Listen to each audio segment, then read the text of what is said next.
Injil hari ini menceritakan tentang Yesus yang mengecam kota-kota yang tidak bertobat.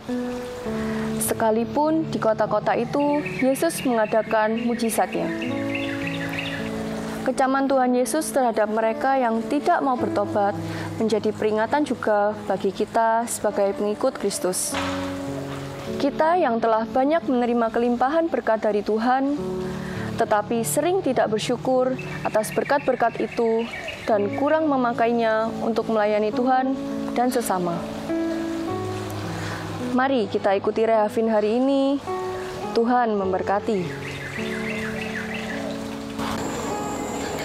Shalom saudara-saudaraku sekalian yang terkasih, semoga pada hari ini Anda hidup dalam kecerahan berkat Tuhan dan sukacita di dalam kehidupan Anda. Pada hari ini kita diterangi oleh satu firman yang begitu berharga dari Injil Matius bab 11 ayat 20 sampai dengan 24 yang menggambarkan bagaimana Yesus mengecam beberapa kota yang tidak menunjukkan perubahan berarti.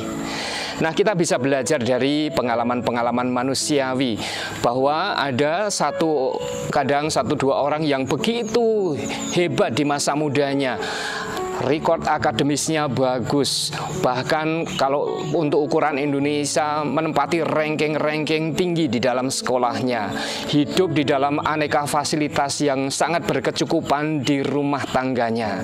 Tetapi anehnya, pada saat ia fight menghadapi hidupnya, dia menjadi orang yang kemudian tidak bisa bekerja keras dan pada akhirnya tidak mengalami yang namanya sukses.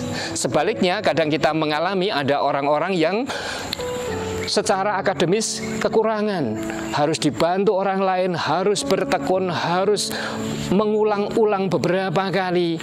Tetapi kemudian dengan fasilitas yang sederhana pun orang-orang seperti itu pada akhirnya justru bisa menjadi pekerja keras yang mengalami sukses yang membahagiakan hidupnya. Pertanyaan kita sungguh menarik, apa yang membuat demikian?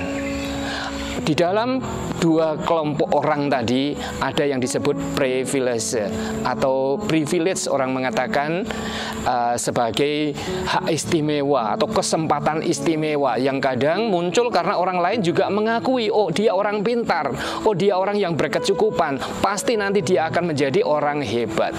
Itulah privilege atau hak istimewa yang dinikmati orang yang pada akhirnya justru melumpuhkan. Nah, Yesus pada hari ini mengingatkan kita sekalian bahwa hal itu tidak banyak gunanya kalau kita tidak hidup secara baru dengan ketekunan, dengan pertobatan, dan dengan daya juang yang sungguh-sungguh nyata. Yesus mengecam kota-kota yang disebutkan sebagai kota Korazim, Betsaida, dan Kapernaum. Mereka mendapatkan hak-hak istimewa sebagai kelompok orang-orang yang telah mengalami banyak mukjizat Yesus. Bahkan secara khusus orang Kapernaum adalah orang-orang yang mengalami hidup bersama Yesus. Karena Kapernaum adalah kampung halaman Yesus ketika dia menginjak dewasa dan berkarya. Saudara-saudaraku sekalian yang terkasih, kalau kita melihat ini menjadi begitu nyata ketika Yesus mengatakan, celakalah engkau Korazim, celakalah engkau Betsaida, karena jika di Tirus dan di Sidon terjadi mukjizat-mukjizat yang telah terjadi di tengah-tengah kamu, sudah lama mereka bertobat dan berkabung.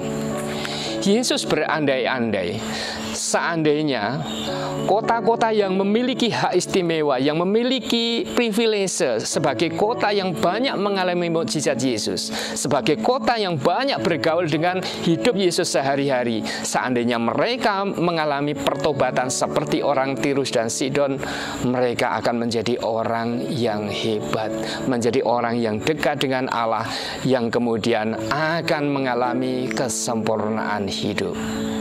Tetapi sayangnya hal itu sering-seringnya tidak terjadi. Itulah yang membuat Yesus mengatakan, celakalah engkau. Maaf, kata celakalah ini dalam Injil bukan kutukan ya, bukan habis ini engkau kejatuhan batu. Enggak.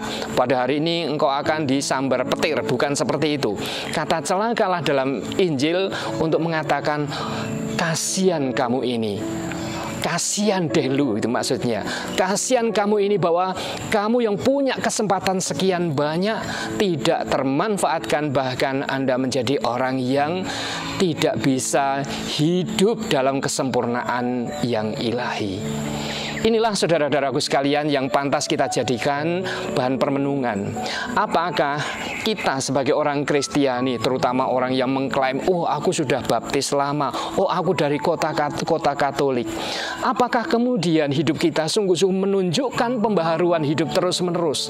Apakah hidup kita menunjukkan cahaya pertobatan? Dalam arti ketika kita menempuh sesuatu yang baru, kemudian kita membawa cahaya bagi sesama. Atau juga ketika kita mendapatkan hak istimewa, ditunjuk atau dipercaya menjadi pengurus-pengurus gereja ini, pengurus lingkungan, pengurus masyarakat, pengurus gereja. Apakah kemudian itu kita manfaatkan dengan baik, dengan bertekun di dalam Allah, atau sekedar kita menikmati status saja? Teguran ini juga nggak jauh bagi para kaum rohaniwan-rohaniwati, di mana kami juga mendapatkan hak istimewa hanya karena pakai jubah. Apakah kemudian langsung membuat kita otomatis punya jalan lancar atau lebar ke surga? Saya yakin tidak. Kalau kita tidak bertekun untuk membaktikan hidup kita di dalam Allah, hal itu pun juga akan membuat Tuhan Yesus sedih dan mengatakan, celakalah engkau. Karena itu saudara-saudaraku sekalian yang terkasih, marilah kita memanfaatkan semua rahmat, segala jenis kesempatan baik yang kita miliki di dunia ini untuk senantiasa melayani Tuhan. Kita pakai segala talenta yang kita miliki, bukan hanya sekedar sebagai bahan kemewahan untuk dibanggakan, tetapi sebagai persembahan yang hidup yang kita berikan kepada Tuhan sekuat-kuatnya. Tuhan memberkati setiap pertobatan Anda, setiap kerja keras Anda, dan setiap langkah Anda untuk memberikan diri pada Tuhan. God bless you.